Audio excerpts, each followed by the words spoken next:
What's good, y'all? It's Ray back at it again with another album review for Appreciate the Records. Um, this, uh, well, you'll probably already see by the title, but we're gonna do Baby Keem's Casino. This has been such an interesting process as a Baby Keem fan for me, because this is an album that I really didn't expect. If I'm being honest, like it's been 4 years since Baby Keem last releases, or since Baby Keem released his previous work, The Melodic Blue. So I'm proud to say that I'm kind of like one of the first Baby Keem fans in the Philadelphia area because that's my city. You know what I'm saying? Shout out to 2 and 5. Maybe not, but I like to claim it. But I feel confident that I'm one of the first Baby Keem fans in Philly. Like if I'm being so for real, because I essentially found out about Keem. Um, I think like a week before his mixtape dropped. Um, I remember instantly hearing like Orange Soda and knowing like that was a vibe.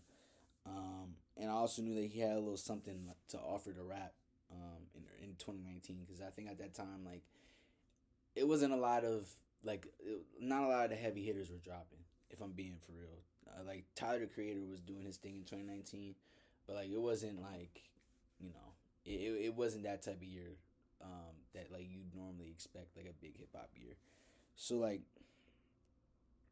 that being said, the fact that I found out he was Kendrick's cousin, it was I'm gonna put the meme, but it felt like that. Like it felt like I knew like I was the goat. Like I was like I knew ball. Like I knew all that. Like it was tough. It was real tough. Like I'm not even gonna lie. Cause it just reaffirmed to me that I knew good music. You know what I'm saying? Um, and then also like I saw Baby Keem with 4,000 followers on Instagram. Like literally, bro. Like that's how long I've been a fan for. Like I remember when he had 4,000 something followers on Instagram, and then he blew up. Like it was really crazy. So yeah, it was really insane. But I'm glad to have witnessed it all. Um, the drought was like really long. Like I'm not even gonna lie, because there was like a point where I genuinely thought he retired, bro. Um, Especially after the whole Kendrick Drake fiasco. Like I was very surprised that Baby Keem wasn't at least like Drake mentioned Baby Keem. You know what I'm saying? Like it wasn't like I feel like that should have been a time where Baby Keem. I mean, obviously I know he was going through stuff. I just wish that his name was just like promoted more during that time. Because like again like he dropped Casino. I feel like kind of like out of nowhere. Like like I wasn't expecting it. So yeah. I'm just glad that he's back outside. He's feeling himself. Like he's doing his thing, and I hope he really commits to just being active more for years to come because I think that's something that I would personally like as a Baby Keem fan. Like that's what I'd like to see. Um, I also want to give like before I even start like talking about this, I want to give a shout out to Jay Roebuck for correctly predicting the Baby Keem album. That's something that I look at for music content. Like I feel like he's really, really, really interesting as a music content creator. I really think you should tap in. But yeah, like he accurately predicted this because he talks about like music business strategies. So like it was really crazy to kind of see that prediction come true. Um, and I thought it wasn't gonna happen. So shout out to him. Now it's time to go. Well, if you don't know, I do basically like my intro, the good, the bad, my favorites, and then my conclusion. So the good. I really like how this album shares a lot about Keem's early life. I remember how he would really allude to it in early songs, like in his run from like 2019 to I guess like 2022 maybe. Um, and it like I felt like kind of like um the mysticism around like who is Baby Keem, like how did he grow up and stuff like that. So it made me really intrigued. Um, so to hear that on wax, like it was really cool.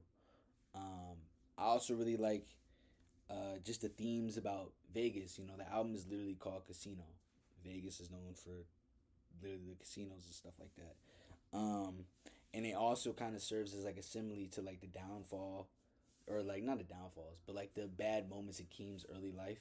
Like a lot of his family fell victims to the vices that Vegas brings. The casino atmosphere. He even uses some of like the terms like in his song, like house money, perfect example. You know, he even uses like I forget the outro, but there was a reference to just like casino games and stuff like that. So I really enjoyed how Keem kind of built a world in 11 songs, and he made it something that I wanted more of. That was like one of my biggest takeaways. Another takeaway, like this album shows it's 100% more, I feel like, mature than the Melodic Blue. Um, it felt heavier, even though I understand like we don't need heavy songs right now because the world is crazy. I think that younger artists are trying to make more serious work that reflect the times that we're in. So it does make me feel good that like because me and Keem are almost the same age. It makes me feel good that someone near my age is like trying to create serious work for younger people because I feel like my generation like we kind of tippy toe around it. You know what I'm saying? Like we don't really take it seriously. Um, so yeah, I'm glad that I know that there's a lot of conversations about Keem like being one of the leaders of the new school, but I think in terms of that type of subject, I think he is trying to make his mark as one of those artists, and I appreciate that. I also think like I'm used to Keem like making his songs about girls and stuff like that. I was kind of shocked to see him like almost like embrace this title of a future leader. God, like people say like he's Kendrick Jr. Um, and like I feel like this album he was really trying to step up to that plate and follow those footsteps. Um, I think some examples of that is like I'm not a lyricist and no security. Um, Even though this album is very heavy, I think Keem shows flashes of what makes him great. Uh, Melodic production and playful vocals, I think, is something that he's very synonymous for, or he's synonymous with. Excuse me. Um, I think the Birds and the Bees, Good Flirts, Dramatic Girl, like good examples of that. Um, I think there was a lot of intention put into this album. There's a lot of layers to it that I didn't think Keem would bring. Um, and again, like I said earlier, it's a lot heavier than his previous work. So I'm really happy for him to know that he's able to make music like that. Um, and lastly, I think this is an underrated quality, but shout out to the PG Lane people. Also, there's a car that's beeping crazy, so I'm so sorry if you're hearing this. I kind of understand why YouTubers like they say that now. Like this is really crazy. Um, but I really like how this album is almost like flawlessly sequenced. I think that's a really underrated skill in today's day, in today's age. Excuse me. Um, and not too many artists are paying attention to that. I think some of the underground artists are kind of doing it with transitions and stuff like that. But yeah, this album sequencing I feel like is flawless. So shout out to Keem for that. Dang, it's a whole bunch of trucks. Yo, this album review is gonna be crazy when I look back at this. Oh my god. Now it's time for the bad. Um, as a Baby Keem fan, like again, I'm very used to his bubbly and melodic type music. I think on the first listen, I was a little thrown off because I was expecting something different. Like I wasn't expecting something super super heavy. Um, but I feel like some of my favorites that I will list like later on, like they kind of reflect the heavier tracks.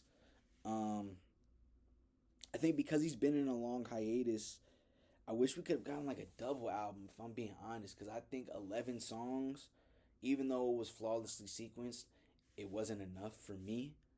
Because it's been like 4 years, bro, and I love Keem. Like I love Kendrick. I respect everything that you're doing. Um, I feel like right now there's again like they're trying to thrust Keem into being a future leader of rap, and I feel like as of now, like yes, he's won Grammys, yes, he's been everywhere.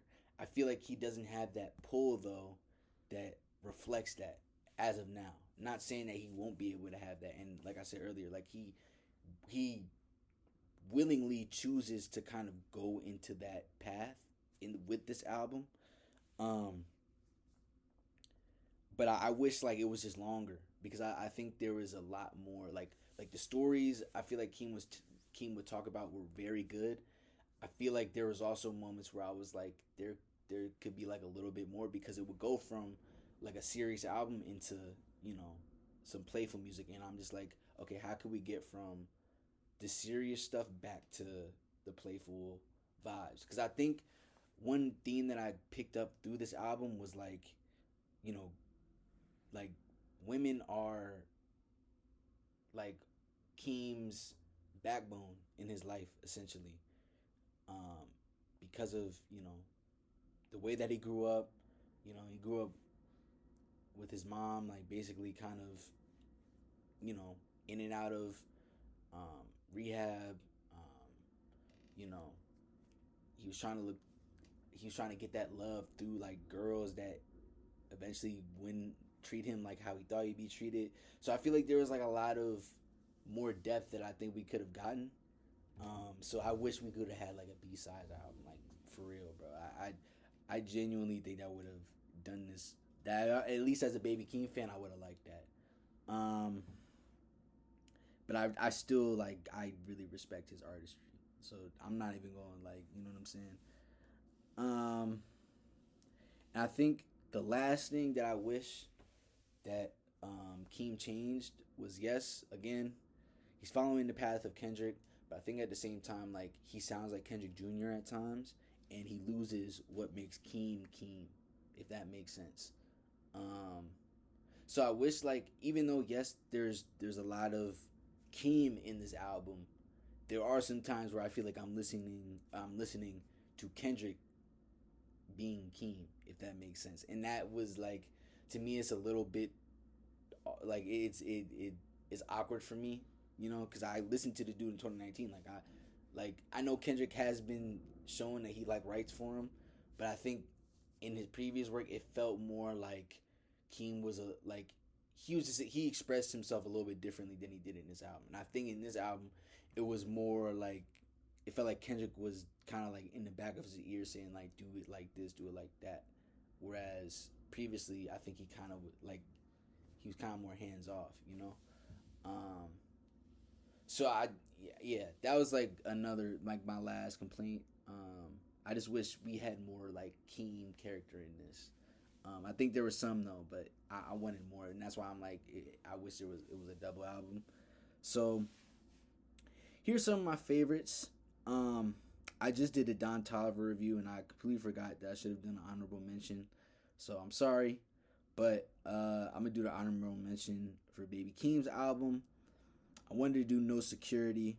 I think like again, like I was expecting a melodic vibe, and this is the first song that popped up, and I wasn't expecting it. And um, I think in this moment again, this is one of those passing the torches moments where Keem is really trying to be um, a better rapper. Like the storytelling in this is really deep. It's a great way to start the album, talking to people about how he grew up, how money really like affected his life. Like I really I really felt when Keem was like, his family maxing out the bank and stuff like that and putting him in awkward situations. Like it was like, dang, like he's really like he's really venting on this song. So I really like that song a lot. Sometimes I really like to listen to that song by myself. Like the instrumental behind it is really good. Um, yeah, I just really like his intro a lot. So shout out to Keem for that. Yeah, it really demonstrated his growth. Um, the next song I really enjoyed, Highway 95 Part 2. Um, at first, I thought it was just kind of like quiet little vibe, but when you really listen to what he's saying, it is like a very, very, very deep song. Essentially, like he talks about just like literally growing up on the highway because his home life was like horrible, and him feeling like he wouldn't amount to anything. So, I mean, just listening to Keem talk about this again, like I would hear snippets about it. This is the second part to that first song, that he dropped on the deluxe. So I remember hearing that song on the deluxe, like, oh, okay, there's again, like there's some more depth to Keem's story that I don't know about. Like, let me hear more about this. Um, so just to hear that follow up is very interesting, and I think it was a really good follow up. Um, yeah, this song is one of my favorites on the album. I love the storytelling. Again, shows his maturity. Um, it also shows kind of like it reminds me of Kid Cudi a little bit. So yeah, like shout out to Keem, man. I feel like yeah, I love this song a lot. It's really good. Um, Another song that I really like, Birds and the Bees. I feel like this song has a happy vibe to it, and it was the first song off the album that I really enjoyed. It's really catchy. The lyrics, you know, it's just a vibe. Like it's really a vibe. Like I catch myself singing random lines. Um, I also think this is like the perfect example of like Keem showing who Keem is. Like I feel like this is a very, very, very Keem song. Um, uh, I think he also sounds really relatable in this song. Like he also talks about like just you know his lifestyle, like some of his red flags, ACs and girls. And I really wish we could have got like more songs like this on the album. This is what I mean by like I like the old Baby Keem. Like that's like this the type of vibe that I like. Um, so yeah, this is why I really like this song. This song was fire. So yeah, and I think my favorite song on this is "I Am Not a Lyricist." I feel like this song is almost like indisputably one of Keem's best songs. He sounds like a mixture of like Andre 3000 and Kendrick on this one. He talks about his upbringing. Again, like his mom dealing with like just addiction, dealing with kind of similar things that he kind of goes through, like um, trying to, you know, fall in love with different people and getting and dealing with the ramifications of that.